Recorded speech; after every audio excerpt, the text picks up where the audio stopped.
Lesson 4.4, dividing polynomials. This is on page 239. So we have these polynomial fractions. I could say numerator divided by denominator is equal to the answer of the fraction. I might use these terms. Dividend divided by divisor gives you the quotient. And these will be whole polynomial expressions. So let's go into the chapter. What kind of questions you guys going to get? We'll start off with a basic example where uh, things cancel or factor really nicely. I'll do some long division with you guys. We'll do a long division where you end up with a quotient. There's this funny process called synthetic division, which is kind of a shortcut to dividing. It works really nice sometimes. I could see it saves some time on paper, depending on setup. But there's kind of a trick to this, which leads to example 5. So what if the leading coefficient on the divisor is not 1? There's a one extra little funny step I do. And then I'll do a bunch of book examples with you guys, including this number 36 is a word puzzle that involves a garden. And so all these involve dividing polynomials. Okay? A lot of these I graphed ahead of time in Desmos, so I'll show you guys the graphs. And it's a couple that I starred, like this one here and this one here, also involve slant asymptotes. I know during the initial knowledge check, I saw some of you guys have some questions, or that at least popped up on Alex that involve some slant asymptotes. So that shows up here. And so I'll show you guys what that looks like on Desmos too. All right, so let's see what we're doing here. I'll jump straight to the first example. Divide a polynomial by a monomial. So you guys know poly means many, as in there are many terms in the dividend. And mono, right, so that's a prefix that means one. So the denominator will just have a single term. Right? So let's try this out. So number 20, okay, sorry, example 1. Okay, now I'm just copying this straight from page 240. It says 24, a to the 4, b to the 3, plus 18, a squared, b squared, minus 30, a, b to the 3. And that's all divided by 6ab. Actually, I know what you did here. Let me show exactly how they wrote it in the book. They actually said, take everything I wrote in the numerator here and multiply by 6ab all to the power of -1 with the 6ab being raised to the power of -1. Right? But you guys know power -1 is the same thing as just divide by. If I had power -2, I'd be still dividing, it would just be squared. Right? You guys know negative powers mean you set a fraction and you divide. Right? So it will become the divisor. So how's this going to work? So I have 1, 2, 3 terms in the numerator. Right? You guys need 3 terms. Right? 1, 2, 3. And they're all divided by this common denominator. Well, I could split this up into separate fractions if I wanted to. 24, a to the 4, b to the 3, over 6ab, plus 18, a squared, b squared, over 6ab, and then minus 30, ab to the 3, over 6ab. Okay. All right, now some of you guys might immediately see what to do next. If you don't, I'm going to slip in an extra bonus step right here. It's a to the 4. Isn't that like a times a times a times a, right, and so on? So I'll write that. All right, 24, a, and then b to the 3. That's like b. This over 680. Then plus 18, a squared is a, b squared is b, then 680. And then minus 30, a, and then b to the 3. That's like 3 b's multiplied, then 680. All right, now what? Now, you see why I did this is, well, if it wasn't obvious before, it should be obvious now that a lot of stuff is going to cancel.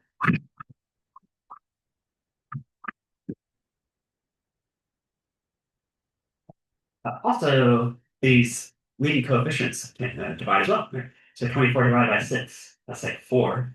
And then I have a times a times a left over. So that's a to the 3, and then 2b, so it's b squared. Then plus 18 over 6 is 3. I have an a left, but also this b left. And then minus 30 over 6, that's 5, and then b squared. That's it. That is the answer. Yeah, double check. That's what the book got, or did the book give you the answer? Well, not really, but yeah, that's what it would be. So there you go. Now, this one I did not put into Desmos. If you wanted to, you'd have to make a 3D graph because it could be something like z equals, right? And then a and b could also be different variables. So you have three variables floating around. So you can make a 3D graph. So you could do that. But okay. Example two, divide a polynomial by a binomial. Ooh, okay. You see right here, we're taking this three-term polynomial divided by this x plus 4. Bi means 2, has two terms, the x and the 4. So let's try that. So example 2, I'll do right here. I got x squared minus 5x minus 36. This is all divided by x plus 4. Okay. I will do this two different ways with you guys, okay? Because you could totally factor the numerator and cancel out anything's common. Like I can factor this x plus 4 out of the numerator, you could do that. Okay? Your book is taking you guys through a process of long division, which ends up having no remainder. That's why I think you can factor the numerator. So I'll do both ways with you guys.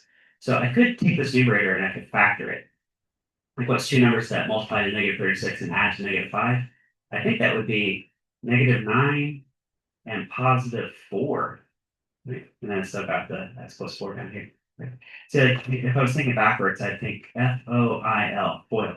So first, outside, inside, last. So x squared, bing. 4x minus 9x is negative 5x, bing. Negative 9 times 4 is negative 36, bing. Yeah, so this is this, so it works. Right? And then the answer is x minus 9. Right? Also, given x is not allowed to equal negative 4, because if x was negative 4, in the original expression, you would have been dividing by 0. It would have been 0 divided by 0, but it's not allowed to be part of the solution. Otherwise, if I say y equals, like y equals x minus 9, doesn't that look like a linear relationship? And I think I have that in Desmos here. Yeah, I have it right here, right here, right. Yeah, so here, I typed in that expression exactly what it was. Right? And look at that. That is the line y equals x minus 9. Okay? Now, you're not allowed to have the point negative 4, negative 13, which is right about here-ish somewhere. Okay? If I was graphing this myself, I would make an open hole right here, boink, at the coordinate negative 4, negative 13. Right? But there you go. Otherwise, it looks like that. Here, now I'll show you guys a different way to do this. Let's do some long division. So we use the exact same example. Here, I'll just keep that right there. Okay. I'm going to spell out the term long division. Okay. So here's where you're going to take the dividend and write that right here. X squared minus 5x minus 36. Okay. All right, I'll put this this box over it, so like I said, a fraction. And then the divisor, this x plus 4, I will write out here, x plus 4, right? So you guys remember long division, right? So I'm going to say, how many times does this divisor go into this dividend? And with polynomial, you know what, here, let me hit a pause real fast. In case you guys need a quick reminder how to do long division. Right, let's do, how about, what if I do, weird. We come up with a crazy example. Right. Let me try this with 7 times 83. That's 581. So 581 divided by 7.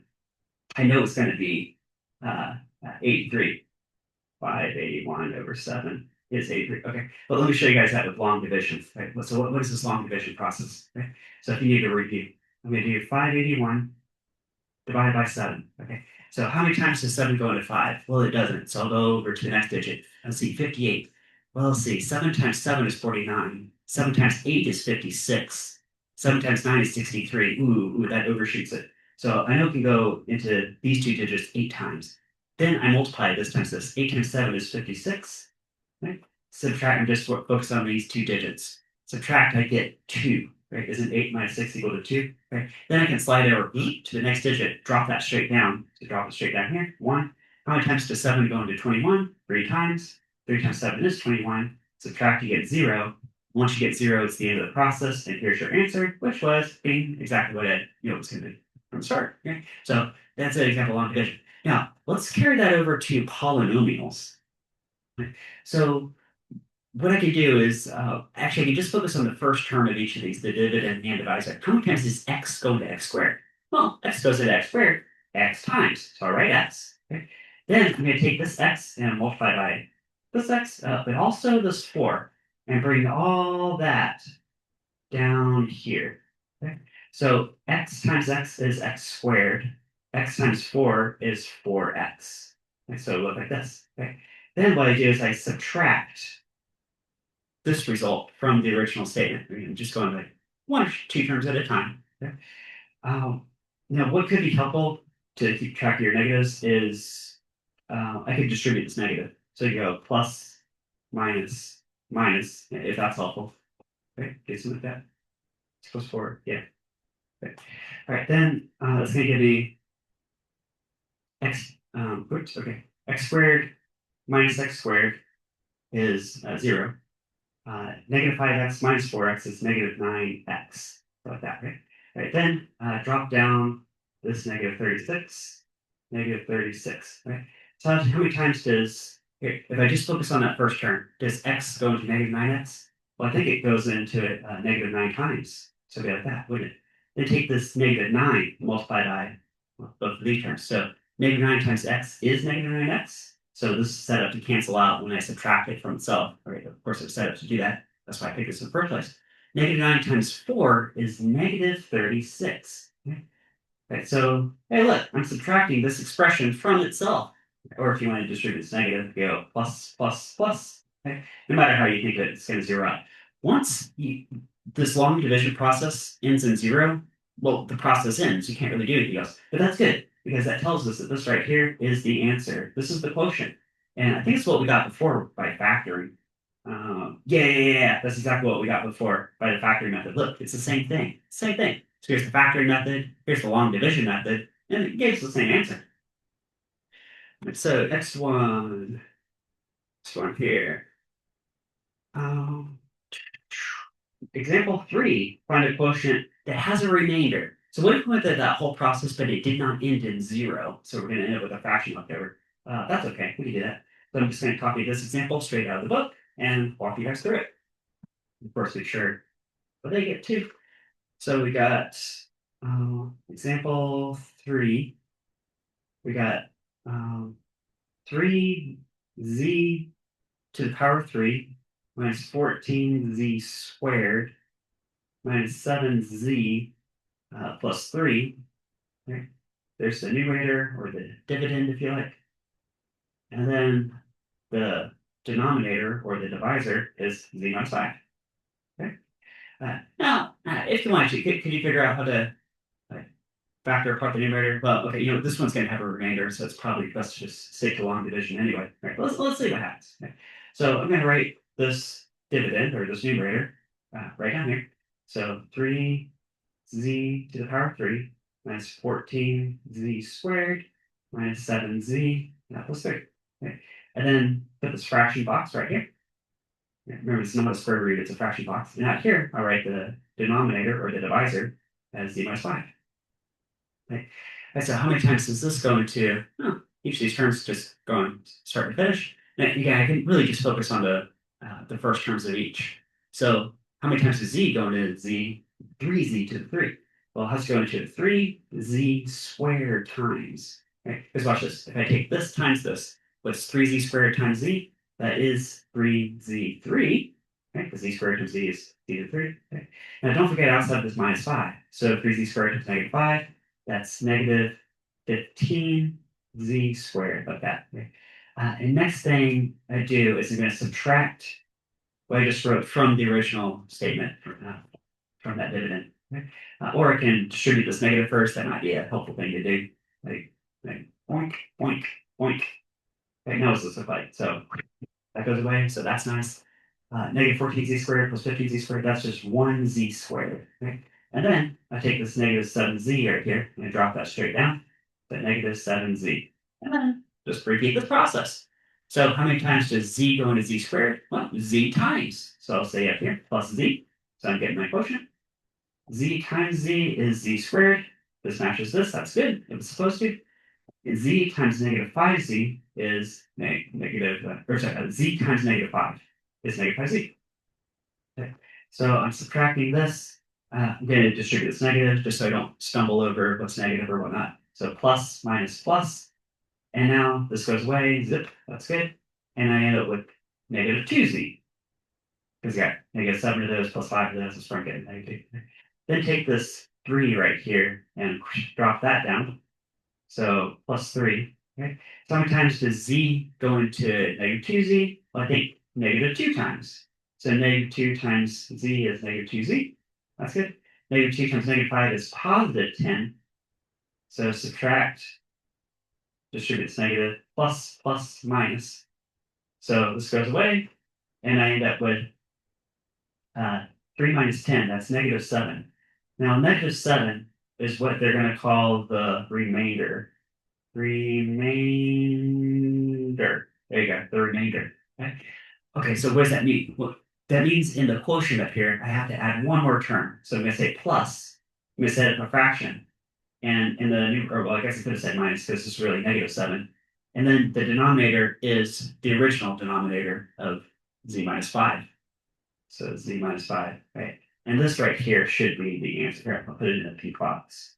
It's right here. Like that. Just like that. Okay. That should be it. Here, I'll check the book, make sure that's also what they got. Example 3.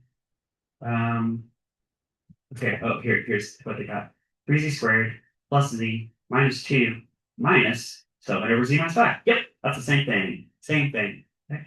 And then I think I put this into Desmos also. Now, you can see, okay, if I drop the remainder, this looks like a parabola, so I'm guessing the graph probably somewhat models a parabola, but isn't there also going to be a vertical asymptote at z is 5? Because if you had 5 for z, 5 minus 5, well, that would be 0. You'd be dividing by 0. So I think there would be a vertical asymptote there. All right, let's see. Find, okay. Is it this? I think it's this one. Let's see. Yeah. That matches that. Okay. So what's that graph look like? Okay. So this part here is looking parabola-ish, and then oh yeah, look at that. There's definitely a vertical asymptote at z is 5. That's not allowed to do that. Huh. Okay, so it's a funny looking graph, but there it is. Remember that? All right, so one division with a remainder. Mm, yeah, of course, I'll do some more examples of those later. Um, So there's two more examples, and they both involve this funny process called synthetic division. And so we'll do one that's straightforward and one that has a little bit of a twist to it. So one at a time here. So synthetic division. Okay? So here's a different process you can use to divide, and sometimes this will be a shortcut. It'll save you some time. So what are we doing here? For example, 4. Right? Like what's our original goal? Is to divide these polynomials. So what is 3x to the power of 3 minus 2x squared? Just copy this down right here minus 53x minus 60. Yeah, that whole thing divided by, should I got that right? Yeah, x plus 3. Right? So there's a specific process that you're supposed to follow, right? And of course, the book's showing it here. I'm about to model it with you guys, right? And then, of course, you can read the book, you can watch the video you're watching right now. On Alex, if Alex ever asks you to do synthetic division, there's of course always hints you can show or like show the examples, and they'll do an example for you. Right? So lots of ways to see this. And so what you do is you always take the coefficients in the numerator or the dividend. Right? So in this case, 3, -2, -53, and 60, and write those down. So, okay, so I got something to do with the 3, something to do with the -2, something to do with the -53, and something to do with the -60. Notice I've dropped all the x's. I'm just writing the coefficients. And by the way, if I had skipped over a power of x, notice just go x to the power of 3, 2, 1, and then x to the 0 is just a constant. Right? If I had skipped over a power of x, then I would have to write a 0 in the middle. For example, if this was x to the 4, then I could still write down this leading coefficient, but then there would be no x to the third term, so I'd have to write a 0 right here for x to the third. Okay. I think that will show up in the next example. Okay, so I got this. Then what I do is, over on the left side, I'm going to put a little box. Okay, so this is unique to the synthetic division process. And in this box, I will write the number of x so that this denominator would 0 out. In this case, -3. Okay. Right. Now this is a straightforward example. Hold on here. Let me skip ahead a little bit to example 5 to show you something a little different. In the next one, there's a coefficient of 2 on the x, and so you have to divide everything by 2 over 2 first. So the process I'm doing right now works perfectly fine as long as the coefficient on this x in the denominator is just one, right? So notice I just have a simple binomial like x plus something and just a coefficient of one on the x, right? Then I'm allowed to do exactly what I'm doing right here. Okay. And so now, so I'm going to put a big old bar right here. A bar. Notice I left a little space because I'm going to write some numbers as we go along here. Okay. So watch this. I'm going to take this 3, drop it straight down. So this leading coefficient, got 3, right? Then what I do, and this process is going to rinse and repeat from here on out, I'm going to take these two numbers and multiply them and write it in the next space. So I'll take this 3 times this -3. So times -3. Now 3 times -3, well, that would be -9. And then I add these going down. So -2 plus -9 is -11. And just rinse and repeat that process. So this -11 times this -3 times -3, that gives me positive 33. And then add these going down. I should put little pluses here. Plus, plus, I think it gives me -20, right? And then multiply that by this, again, -3 right here, times -3. So that gives me positive 60. And oh, look at this. This happens to zero out, which is a really nice result. What that means is that there's no remainder on this. Right? So we get a nice answer with no slanted asymptotes or anything like that. No vertical asymptotes. So the answer is, the numbers I have left over, okay, I got something to do with a 3 here, something to do with a -11, and something to do with a -20. Right? Well, remember where this started is that I was taking this polynomial and dividing by this binomial. So what happens when you take x to the 3 divided by x? Well, you get x squared. In fact, that's the largest power of x you're allowed to have in the quotient. So that's what this is. This is x squared. And this -11 is on x, and -20 is just a constant, and there's no remainder. So that's it. That's your answer. That's the whole thing. Something like that. It shows what the book got. Okay, continued on next page. Down here. Sure. Yeah, the quotient is 3x squared minus 11x minus 20. Okay, exactly the same thing. Okay. Now, could you have, right, the fact there's no remainder tells me that maybe at the very beginning, if you could have somehow factored the numerator, I'm sure there's a way to do that. I bet one of the terms would have been x plus 3, and those would have canceled, and you would have been left with exactly this. Yeah, could have done that. Okay. Or how about long division? Could you have solved this with long division? Yeah, totally. Could have solved it with long division. You'd still get the same answer. Still the answer. And so there's one more example for jump to the main book puzzles. So example 5, right? So we're still using long division, or sorry, not long division, synthetic division. I should have spelled that out here. I'm gonna write synthetic division. I meant to write the term before, so it's really clear what you're doing. Okay? But this next one is also synthetic division. So still synthetic division. Right. But it says with a coefficient other than 1, what are they talking about? In the denominator here, this divisor, notice it doesn't say x plus 1, it says 2x plus 1. Right?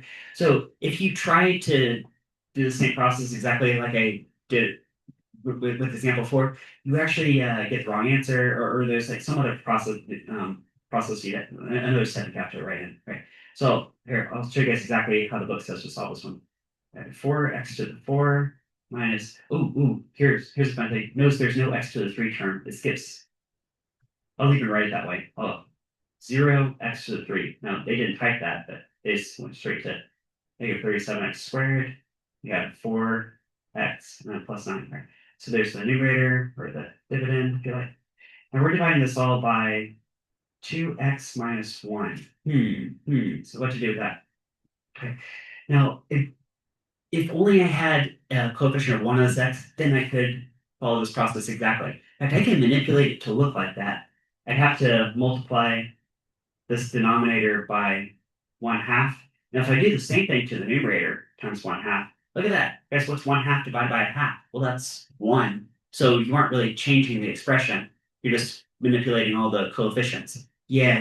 Right. That's exactly what the book did here, too. They just said divide by 2 at the end. So it's the same thing as like this. Right? So then I can rewrite this. So half of 4, that's like 2. Next to x to the 4. I still have 4 0, x to the 3. Now half of 37. Yeah, oh, let's write this as a fraction. Negative 37 over 2. Okay, so that's a little weird one, but that's okay. Well, let's see how this plays out. That's x squared. Half of 4, that's 2. That's x. And then I got another funny fraction, 9 over 2. That's okay. Okay, then the denominator, 1 half 2x is just x, and then minus a half. Okay. Right. So this expression how it was really originally written in the book and this expression are exactly the same thing. Like if you graph this and you graph this, they would be the same graph. Like I said, like y equals something, right? Right. But now it's set up in such a way where I'm allowed to use the synthetic division process because I have a coefficient of 1 on the sets. Let's try this out. So didn't think of it before. I copy down these coefficients. I got a 2. Right. And I have no x to the 3, so I will definitely explicitly write a 0 there. That is an important step. You have to do that. Uh, in the original setup, they didn't give you any x to the 3 term, so you have to recognize that it skips over and you write a 0 yourself. I have this negative 37 over 2. I have this 2, and I have this 9 over 2. Right? So I just wrote all those coefficients on x's from x to the 4, x to the 3, x to the 2, x to the 1, x to the 0, or just a constant. And then I'll put a box over here, and I'm going to write 1 half, because if x was 1 half, this would 0 out here. Right, so then, uh, graph got this bottom bar. Notice I left some space here, so I can write some stuff here. So remember this process is I'm going to drop down this 2 right here. So that's 2. Then multiply that by this 1 half. So times 1 half. Well, what's 2 times that half? Well, that's just 1. Right, then drop that down. 0 plus 1 is 1. Okay. And then multiply again times this 1 half. Okay. So that is a half. Now, here, I'll just send a calculator just to make sure I don't do anything funny here. Negative 37 over 2 plus 1 half, right? This is exactly what that is. That comes out to negative 18. Yeah. Okay. Multiply that times this 1 half. All right, well, half of negative 18 is negative 9. 2 plus negative 9 is negative 7. Okay. Times the half from here. 1 times 1 over 2. That's negative 3 halves. Or, negative 7 halves. Negative 7 over 2. What's 9 over 2 minus 7 over 2 is 1. Okay. Now, notice that this particular example uh, did not end in 0, which means there's a remainder here. There's something about a remainder. Okay? So we get more paper here. Okay? But I got all these coefficients. So what I got here? I got a 2, I got a 1, I got a negative 18, I got a negative 7. And then this last term represents something to do with a remainder. So here I'll set up a fraction and I'll put a 1 up here. This is that. I know. I remember back to the beginning, the degree of the numerator was 4. In the denominator, that degree is 1 because it's x to the 1. So that's going to divide out to x to the 3, isn't it? And that represents this term right here, 2x to the 3, right? And then plus x squared, and then minus 18x. Then the minus 7 is a constant. And then I have plus. Okay? And what goes in this denominator? Well, the original fraction here was x minus 1 half. That's where I started. So this would be x minus 1 half, right? And that could totally be the answer right there. That's the answer. Okay? If you want to, there's one more way you could clean this up. Is that you can make this denominator match the original denominator. So you can say, well, what if I want to take this multiplied by 2 over 2, right? So times 2 over 2. 2 over 2, of course, is 1. So you're not really changing that final fraction. But you're just manipulating the denominator, so it looks a little different. So that's 2x to the 3 plus x squared minus 18x minus 7. And then plus, and then here I have 2 over, and then 2x minus 1 minus that. Okay. So these two lines are the same thing. Either one should be perfectly fine, right? But this last form, the denominator matches the original setup. Right, so let's see. I think that's what your book got too. So we've got 2x to the 3, bing, x squared, bing, negative 18x, bing, negative 7, bing, and then this fraction right here, bing. Yeah, everything matches. All good. And so there's all the examples. So let's jump into the book questions. So I highlighted wait, did I throw that into Desmos also? Let's see if I put that one in Desmos. Does that, is that, um, no. Did I not put that in Desmos? Maybe I didn't. That's okay. There's the three. Okay, I gotta, I've been, what is this next one? Let me check here. No, yeah, I definitely did put that in Desmos, didn't I? Parts%. Yeah. Here, I'll show you guys what that looks like. All right, here we go. Here we go. All right. And so that's what that looks like in Desmos. All right, so there you go. That's what it looks like. All right. Yeah, I'm trying to show these as I go along. All right. Um, I have this one here. Was this from something? Did we do this one earlier? Flip back a page here. Yeah, this was example four. Okay. So, oh yeah, you guys remember how example four ended up with no remainder? So x to 3 over x, that would result in some kind of x squared. Yeah. This one worked out to be a parabola. This is example four you're looking at. Okay, I meant to show you guys that too. So there you go. Yeah, it's got to be a parabola. All right. Boink. All right, so now we're ready for text questions. Number one. Simplify each expression. Make sure this is okay. No, we're good. Now got 15y to the 3 plus 6y squared plus 3y. This is all divided by 3y. Okay. All right, well, since there's just a monomial down here, I could split this up into three separate fractions. So I'd be like 15y to the 3 over 3y plus 6y squared over 3y plus 3y over 3y. You can do that, right? As long as you have a monomial in the denominator, you could totally split it up like that. And then you can simplify. So 15 over 3 is 5. Y3 over y is y squared. 6 over 3 is 2. Y squared over y is y. Okay, and this last one, just comes 1. Yeah, that's the answer right there. Boom, done. Let's see, did I graph that on Desmos? That is, yeah, I sure did. Instead of y, I typed x. Oh, and before I show you the graph, predict what this is going to look like. What if I write z equals, like z versus y? This would have to be a parabola, wouldn't it? Because got y squared and y. Okay, so if I said z equals in terms of y, that creates, okay, I typed in the original expression, and yeah, that's totally a parabola. Yeah, it definitely should be a parabola because the answers looks like a parabola. Yeah, it is. Sure is. Next, number three. We got J's and K's going on here. We got 6j squared k minus 9jk squared. It says divide by, you know what, this is also a monomial. I'm just going to skip straight to the next step and say, I'm just going to take this divisor and separate this out into two separate fractions. We have 3jk. It applies to each of those terms of the uh, dividend, the numerator. Right. So over here, 6 divided by 3, that's like 2. J squared on j is j. The k is canceled. So, and then over here, minus 9 over 3 is 3. The j's cancel. And k squared over k is k. So that should be the answer right there. Okay. Now this one I did not put into Desmos because it involves to be multiple terms. Okay. If you want to make a graph of this, you could say like y equals, but then you have a y and a j and a k. You need a three-dimensional Cartesian system.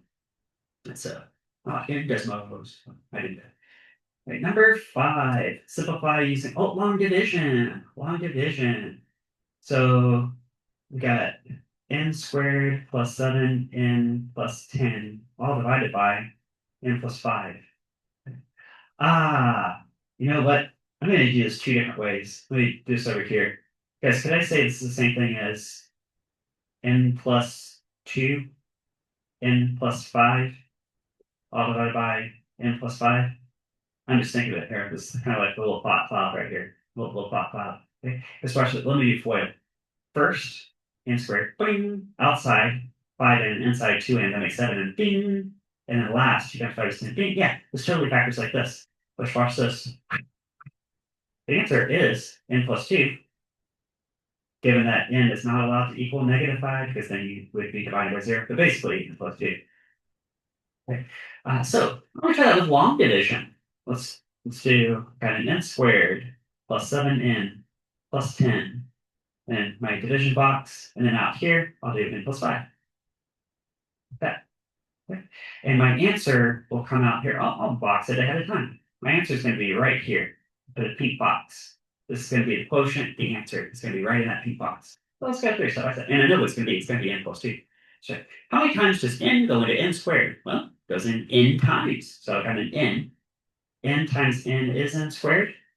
N times 5 is 5n. Okay, so you got that. Then subtract this off. Subtract n squared minus n squared goes away. 7n minus 5n is 2n. Okay? Then drop down this 10 right here. So plus 10. How many times does n go into 2n? Oh, twice. So plus 2. 2 times n is 2n. 2 times 5 is 10. Subtract. And oh, look, I'm subtracting uh, uh, this binomial from itself, so everything just zeroes out, which means I have no remainder, and this is my answer, n plus 2, which is exactly what I got using the factoring method. So here's the factoring method, here's the long division method. Yeah, here's the same answer either way. The answer is the answer is n plus 2. I think I think I put this one in Desmos, and if I did, it's supposed to say y equals in terms of n. So I have an n-axis and a y-axis.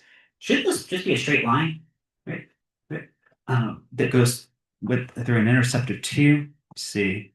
Yeah, I got it right here. Got it right here. All right, so that it. Okay, so here's the expression straight from the book, and here's the graph, and it is y equals x plus 2. Well, I just changed n to x, but otherwise it's the same thing. It is y equals x plus 2. It's the same thing. Same thing. Yeah, sure is. Same thing. All right, what I got next? Uh, number 7. Now this one I starred because I saw this ahead of time. This is going to come out to a nice slant asymptote example, which I have been wanting to do with you guys. So now we finally get to do this. So we got 2t squared plus 13t plus 15, all divided by t plus 6. Okay? Now, if you wanted to try this with factoring, it's not going to cancel very nicely like the previous one did. Right? I mean, sometimes it works, sometimes it doesn't. This one, I think the best way to solve this is with long division. So let's do some long division. So I take this numerator, got a 2t squared. I got a plus 13t and a plus 15. Got my division box. And then out here, I'll do t plus 6. Like this, right? And my answer, the quotient, is going to pop up right here. Right here. So pre-draw that pink box where the answer is going to go. Right? And then the whole process is going to be, should just spin on this page. Let's see if it does. How many times does t go into 2t squared? Well, I think it goes into that 2t times. So 2t times t is 2t squared. Yep, that's matched. So of course it'll subtract from itself. Good, it was supposed to. But also don't forget this bit. 2t times 6, that's a plus 12t. I remember I'm subtracting this phrase, this expression from the original expression. So I'm going to distribute this negative just so I don't trip over my negatives. Let's go plus, minus, minus, right? And then add that up. So this goes away. And then 13t minus 12t is just plain t, right? Then drop down to 15 right here. So plus 15, right? How many times does t plus 6? Well, here, let's just focus on a t, right? So t goes into t 1 time. So I'll say plus 1 up here. So 1 times t is t. 1 times 6 is 6. Right? Then remember, I'm subtracting all this off. So let's do plus, minus, minus. No, so you get the idea, right? Add this up. T just go away. Good. Okay. But 15 minus 6, that's like plus 9. Right? Now your plus 9 is called the remainder. Remainder. Okay. I think Alex phrases some questions like that. They said for long division and say, what's the remainder? And they give you a little box to type in the remainder. If you had this exact example, you would type 9 for the remainder. Okay. But in the answer, I would write it this way. I say plus, I set up a fraction. Right? And the numerator goes this plus 9 remainder. Okay. But don't forget, where we started off with this is we were dividing this whole thing by t plus 6. That goes right here. T plus 6. Right? And that is the answer. Like I said. Now, remember I said I started this because it was going to show a slant asymptote? So um, you guys see how, see if I did not have this remainder, the equation would just be like y equals 2t plus 1. And that would be, oh, how's the slope of 2 and y-intercept of 1. Yay, it's all good, right? But the fact that you do have this remainder means it's very, very close to that otherwise straight line, except, plus something else, which means it'll never actually land straight on that line. Let's see, well, like take t to infinity or something like that. But other than that, but it'll never quite land on that line, which means that what would be 2t plus 1, like y equals 2t plus 1, is going to represent a slant asymptote. Right?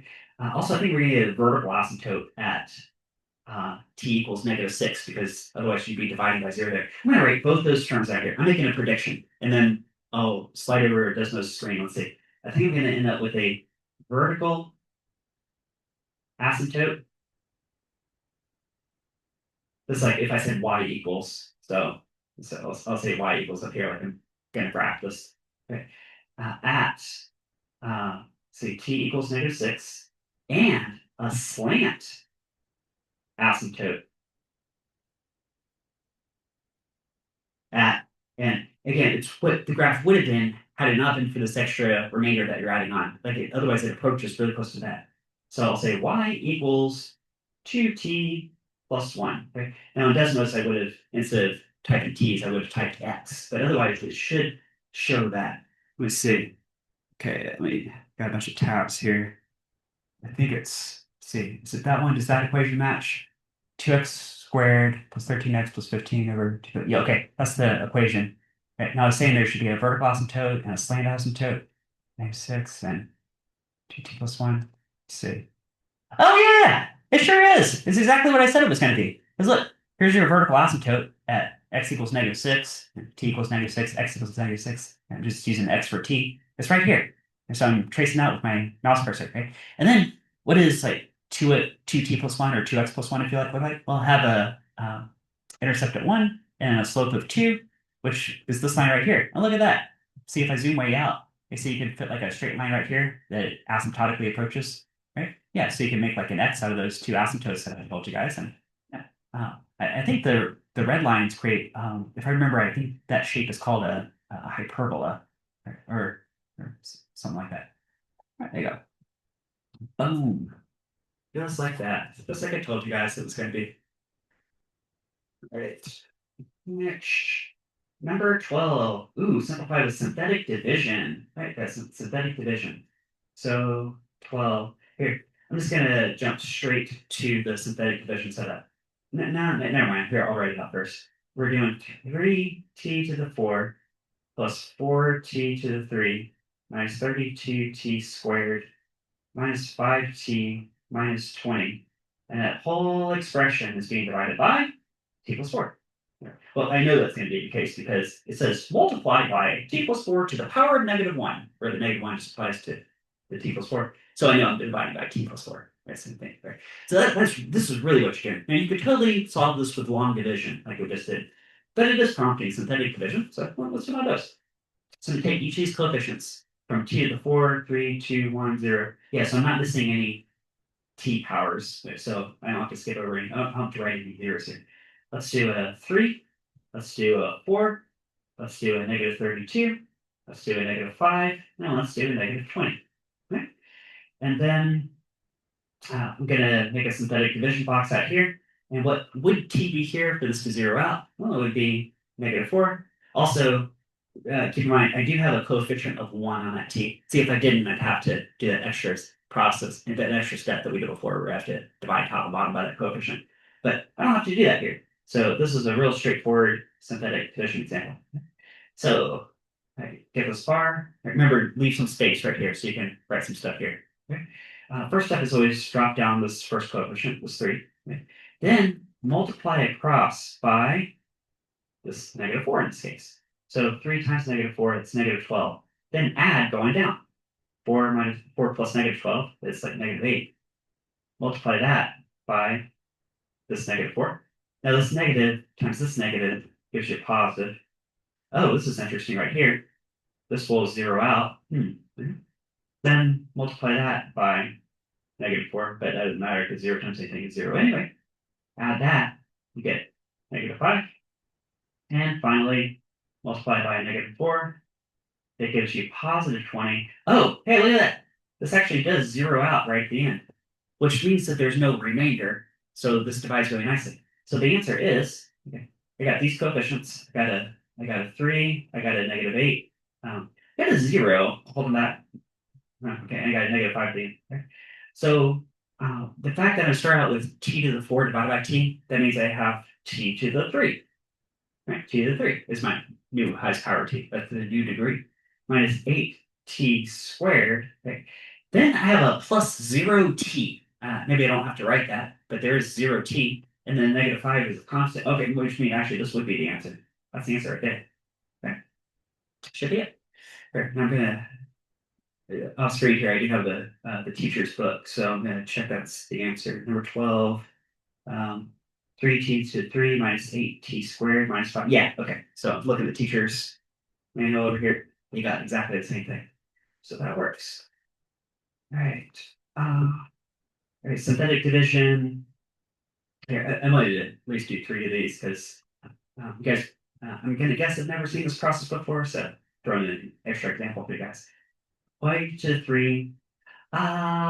Here, plus 6 all divided by y plus 2. Right. Guys, isn't this the same thing as y to the 3 plus 0y squared plus 0y plus 6?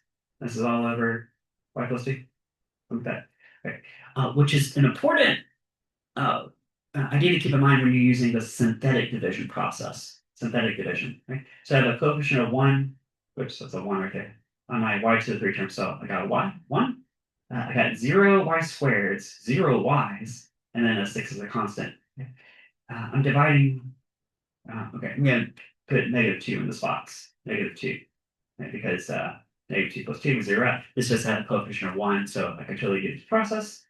Right. Then, same as before, drop down this 1, multiply that times -2, which gives me -2. Add these together, gives me -2. Multiply that by this -2 times -2. That gives me +4. 4. Multiply that by this -2. That gives me -8. Well, this one's going to have a remainder. Yeah, the -2 right here.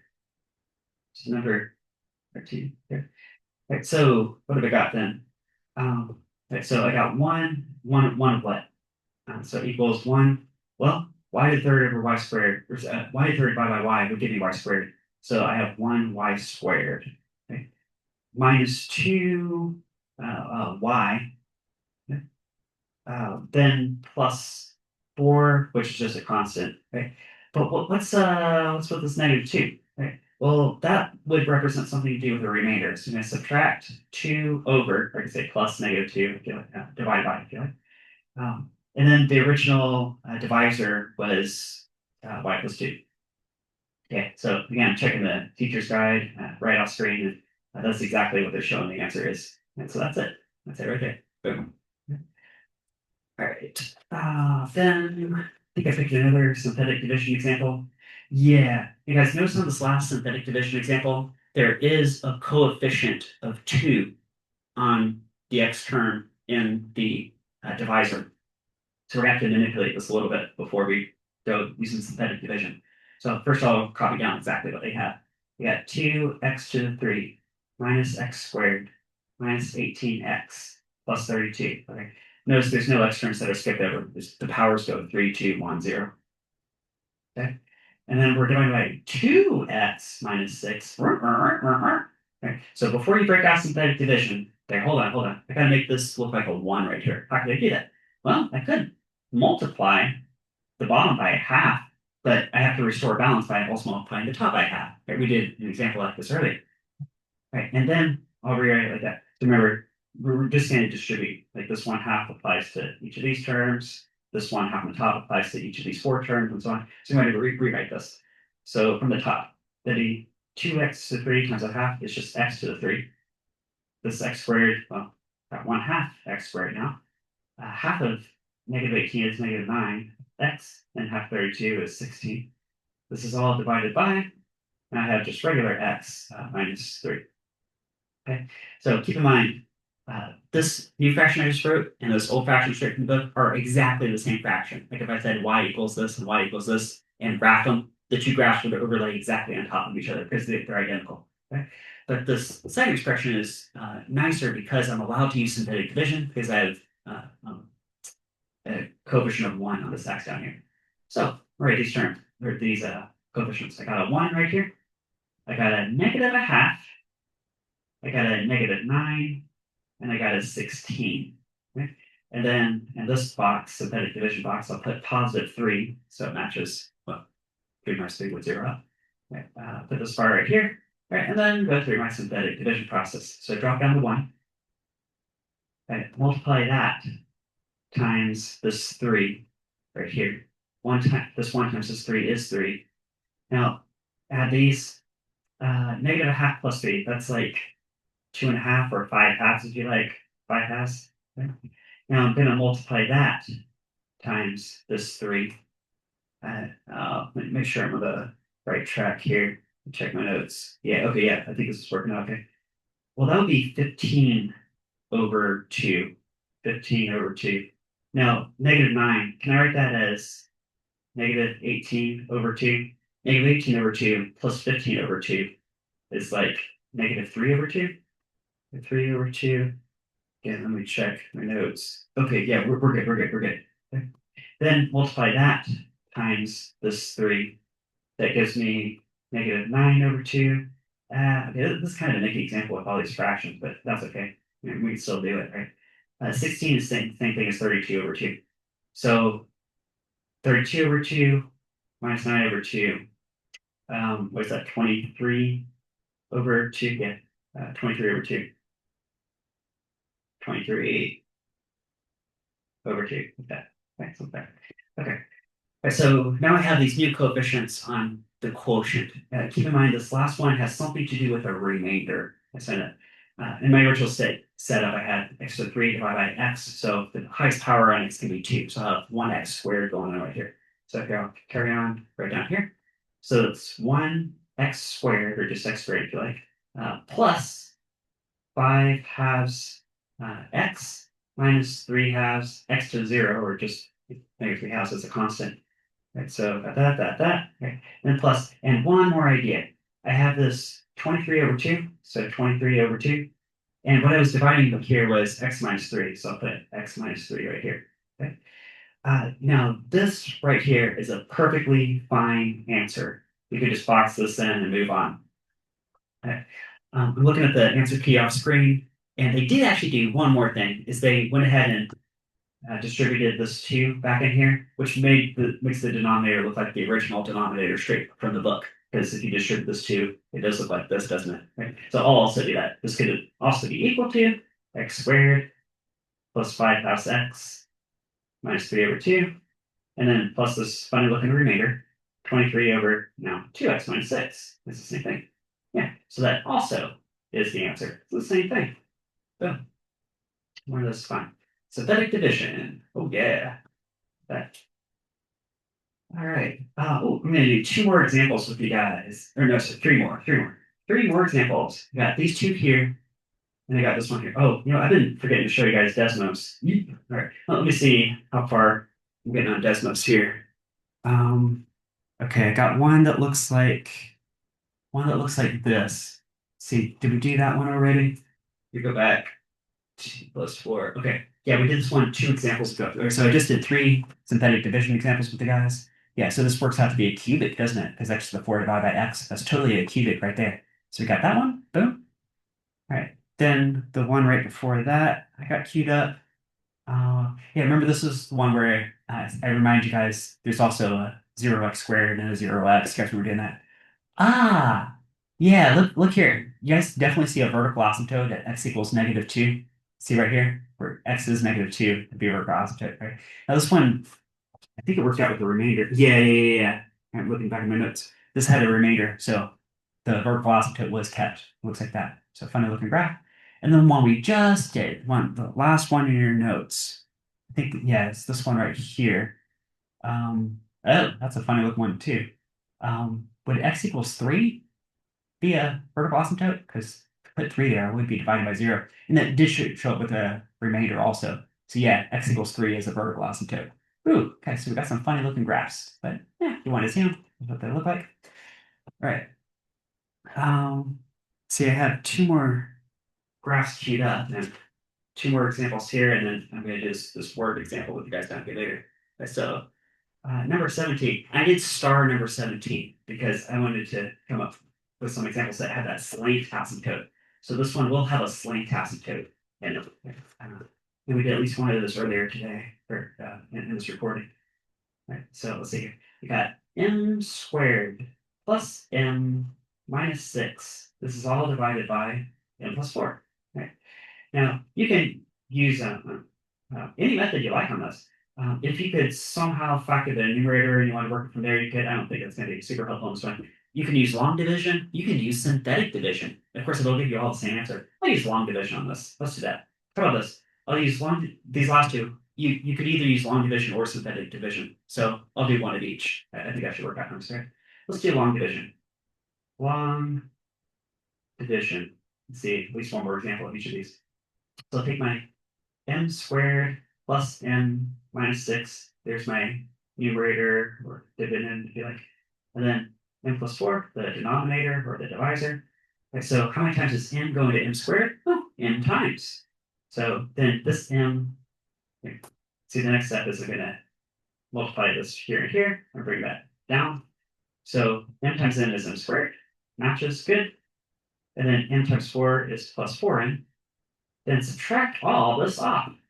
Let me swap my negative sign or distribute that negative. So plus minus minus. So I just don't trip over the negatives and mess up. So this zeroes out. Good. It's supposed to. Then n minus 4n is negative 3n. Then drop down this 6 right here, or negative 6 rather, to negative 6. So how many times is n going to negative 3n? Well, that would be negative 3 times. So negative 3 times n is negative 3n. Negative 3 times 4 is negative 12. Okay, so here, whoops. Subtract off all, okay, I got a ton of negatives flying over, so let's be really careful about this. Plus, plus, plus, same thing. All right, then add this zeroes out, good. Now negative 6 plus 12, that is plus 6. And that right there, 6 is the remainder. Right? Which means up in the, so Alex asked for, what's the remainder to? Exactly this example. You say, oh, remainder is 6. Right? But in the answer, what that means is I do plus, and I set a fraction, and 6 divided by the original divisor, which is n plus 1. Okay. So it should be this right here. Right? So I can look at this expression and say, if this was like y equals, and instead of m, I bet I put x and Desmos, I can see two asymptotes that are going to emerge. There's going to be a vertical asymptote at, you can see where it's going to be? You're not allowed to divide by 0, and that would be where n is negative 4. So I'll say n equals negative 4. Okay. Or if I put x there, it would be x equals negative 4. It's the same idea, right? And there's going to be a slant asymptote at, right? Now, do you see right here? But like, if I got rid of this like remainder fraction at the end, it would be, oh, basically y equals x minus 3, right? And that would be a straight line, right? It'd be slope of 1 and a y-intercept of negative 3. It'd be a straight line graph, right? But the fact that we do have this remainder fraction left over means that this overall graph is going to hover pretty close to the straight line, except it'll never quite land on it. It never can. Because, for example, what if n was equal to 5? Well, 5 minus 3 would be 2. So it should be 0.5, comma 2. But if you add something else to it, it'll never land at exactly that point. Which means the slant asymptote is going to be at n minus 3. Or on Desmos, y, or I should say y equals. So, like, let me rewrite that as y equals n minus 3, where n is like x. Maybe I should, from the beginning, just written x here, just so you get the idea. Like, here, pull up the graph on Desmos, and you see exactly what that looks like. All right, so instead of m, I put x. It's the same here. show you guys it's the same thing, same thing. Yeah, it's the same. Okay. And I said there's going to be a vertical asymptote at x equals -4 and a slant asymptote at y equals x minus 3. And, oh, there it is. There's your vertical asymptote at x equals -4, vertical asymptote, and your slant asymptote, y equals x minus 3. Yeah, that's right there. That's all there. Just like that. Just like that. Yeah, let's bump this. Boing. We are winning. Oh, yeah. Okay, so, all right. Number 19. 19 here. Yeah, uh, let's do synthetic division on this one. All right, I'll spell it out. Synthetic division. Okay, just to fit in one word. These examples to get final one. Okay. So we got 2x to the 3 minus 7x squared plus 7x minus 2, all divided by x minus 2. Okay. So with synthetic division, I'll take each of these coefficients, the 2, the -7, the 7, and the -2. Okay. Write those in. Now it's x to the power 3, 2, 1, and 0. So we didn't skip over any powers of x. I don't have to write any zeros in here like I did before. Okay. And then in this synthetic division box, I'll put +2. We've got x minus 2. Okay. Put a big old bar here. Remember, you left some space right here so you can do a bunch of writing. Let's drop this 2 straight down. This 2. Going to multiply by this 2. 2 times 2 is 4. Add these up, I get -3. Multiply that times 2. That gives me -3 times 2 is -6. Add those up, I get 1. Multiply that by this 3. Or sorry, 2. I'm going to say 2. That gives me 2. Oh, hey, look at this. This actually did work out to 0. I didn't know that was going to happen ahead of time. But that's really, really nice because that means there's no remainder. So we don't have any weird fractions. Okay. Yeah, I think it won't even have any asymptotes. Like it'll have a hole, maybe a hole at x equals 2. But so what would the answer be? X to 3 divided by x is x squared. So the answer is 2x squared minus 3x. We got a +1, and that should be it. That's number 19. We checked the book, make sure we got 2x squared minus 3x plus 1. Yeah, okay. So this is exactly what the book, the teacher's edition, is also showing me on screen here. Exactly that. Okay. Now, if I graph that, that should look like a parabola, shouldn't it? Like I said, y equals that. It should be a parabola. And there should be no asymptotes. There should be a hole at x equals 2. So actually, I would make this addition and say x is not allowed to be equal to 2. That should show up as a hole in the graph. So let's see. I think I got this in Desmos. We got. Wait, is that the one? Wait, is that? 2x3, 7x. That's yeah, that's the same thing. Right? And that should look like a parabola, right? Yeah, there's a parabola. And the only change I would make is that like if I was graphing this myself on paper, I would put a hole right here. I would put a hole because you're not allowed to have x equal to 2. But otherwise, yeah, that's it. That's the whole thing. Okay, boom, boom. All right, so one more example I'll do in the video. I wanted to do at least a word puzzle with you guys. Because all this math can look pretty abstract. One thing I really like about your book is they have so many word examples, like some actual application in the real world. Right? And so I got this garden example. I got number 36, Luciano has a square garden. A new garden, maybe this one over here, will have the same width and a length that is 3 feet more than twice the width of the original garden. So I'm going to pause right there and get a picture set up. So we have some original garden that is a square. So whatever width it has, the length is also equal to the width. That's what a square is. Then the new garden, it says it's going to have the exact same width. So this width is this width, same thing. Okay? But the length is 3 feet more than twice the width. Well, twice the width would be 2w. 3 feet more than that would be +3. And so like that. Okay, so that's the setup. Ideally, I should have used a ruler, but you guys did that. That's pretty close. Square, rectangle.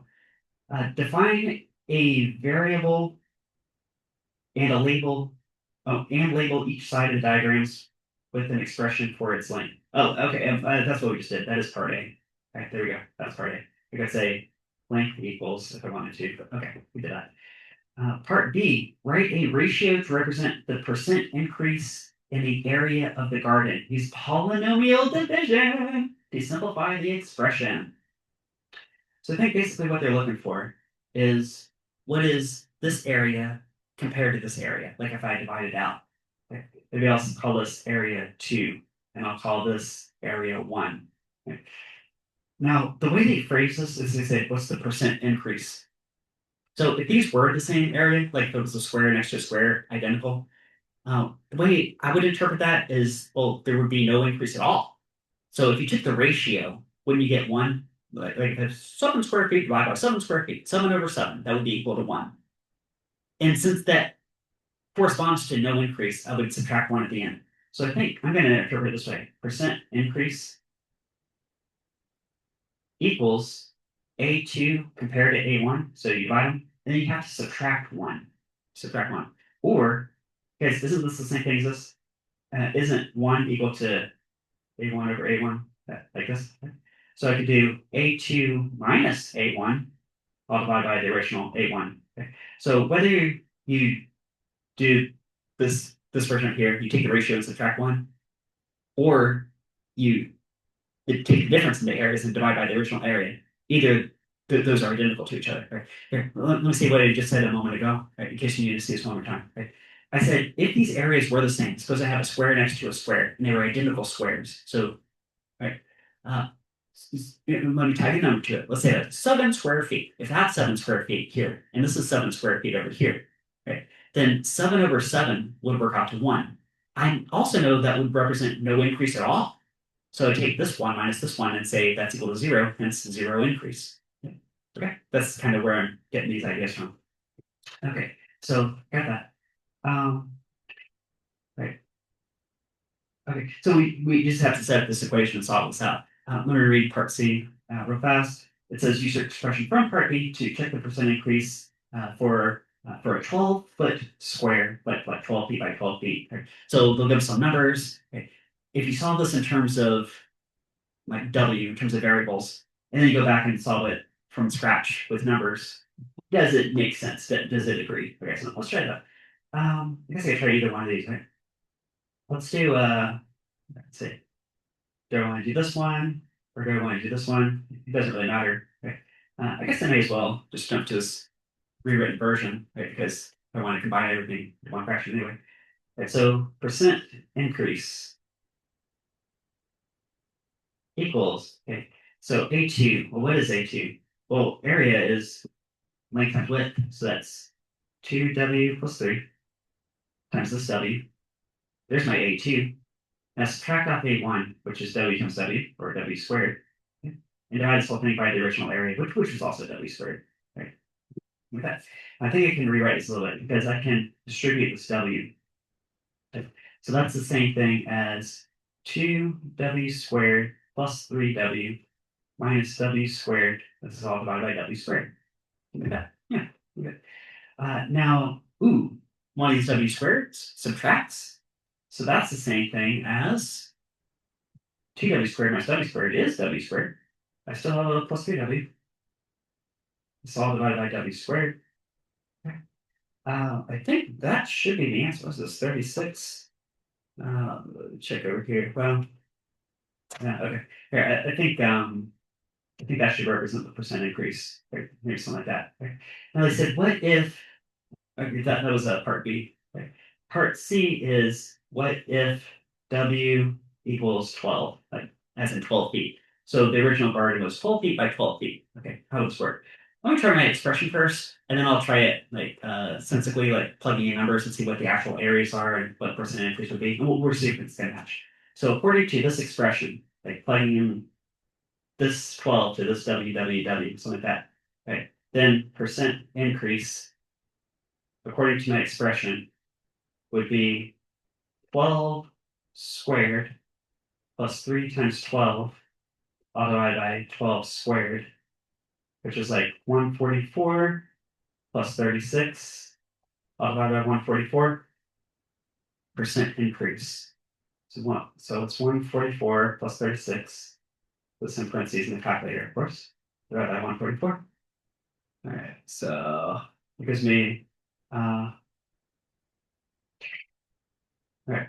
Oh, 1.25. Okay. You know what? Actually, that is as a decimal. That's as a decimal. You know what? Let me go back and actually amend this a little bit. Is if you want to do a percent increase, shouldn't you actually multiply by 100% to turn it into a percentage? I mean, that would be a percentage, right? Percent, the word percent, remember that word, per cent. And if you break down the word, per is like divide by, and cent is not like 100, either 100 or 100th, like 100 centimeters in a meter, 100 cents in a dollar, 100 years in a century, or some do 100. So you really have to multiply this by 100% to make a correct percentage. It was percent. So times 100% times 100%. Okay. So really, this is 125% increase. Okay. Now that's according to my expression, right? So just using math and polynomial division. So, what if I plug in the numbers first and say, well, what is the area of the square? What is the area of the larger rectangle? And if I divide those out and subtract one to get the percent increase, or maybe I'll even use this other method that I actually started out with. Okay? I should still get 125% with this other method. So that's what we got to check. So this is really properly part C is what we're doing right here. So if I have 12 feet by 12 feet. Isn't this equal to 144 square feet? This is foot, this is foot. Okay. 144. Okay. Then over here, I still got 12 feet here, but how'd it go? It was like twice that length plus three. Well, 2 times 12 is 24 plus three. Is that 27? 27 feet? I think that's right? 24. Yeah. Okay. So what is 12 times 27?